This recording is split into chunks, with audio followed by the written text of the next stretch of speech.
For those who are acquainted with conventional/traditional Christian practice, there is a tradition on Good Friday known as the 7 last words, where a succession of ministers get up and address 7 quotations from Jesus hanging on the cross in the end time of his life. This evening's 7 last words are rooted somewhat in that tradition. Graham points out, these are not the last words of Audre Lorde, but they will be the last that will be addressed in this institute.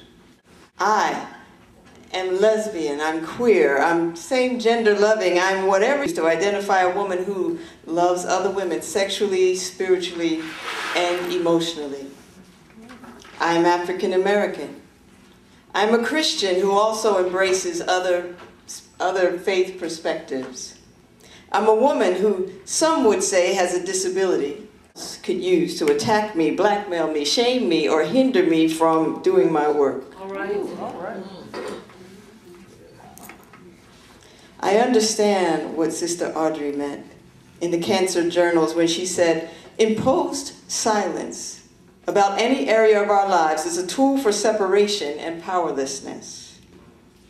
For many of us, shame has become a closet that locks us in from doing the work that we came into this incarnation to do.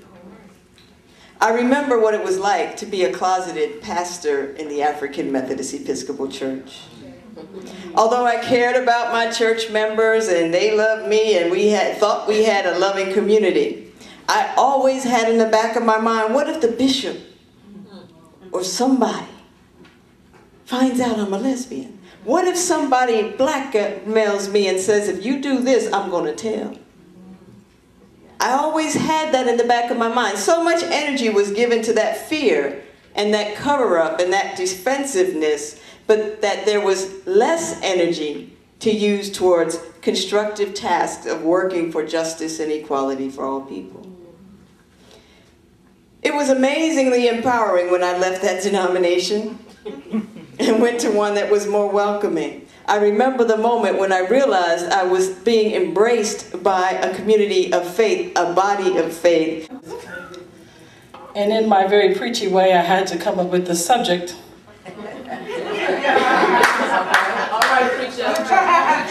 And a subtitle. But no text. But the given text. And if I were to consider a theme for this moment in time with the text that I have been assigned, I came up with this: a thin line between anger and hatred. And then my subtext considers fostering community by seeing eye to eye. I chose this title having read Audre Lorde's many references to anger and hatred throughout her essays. These references remind me of the subtlety between feelings of anger and the acts of hatred that we see played out in our society today. As Black women, we are judged for carrying out this particular way of being all too well. It is as if we are expected to conform in a less emotive way, or to be calm about things that people think we should be calm about, and to not have any active passion. I find too often that if I dare to have a difference of opinion in the workplace with my white brothers and sisters, or if I'm in deep reflection, or even have a pensive look on my face, that sometimes I'm defined as being angry.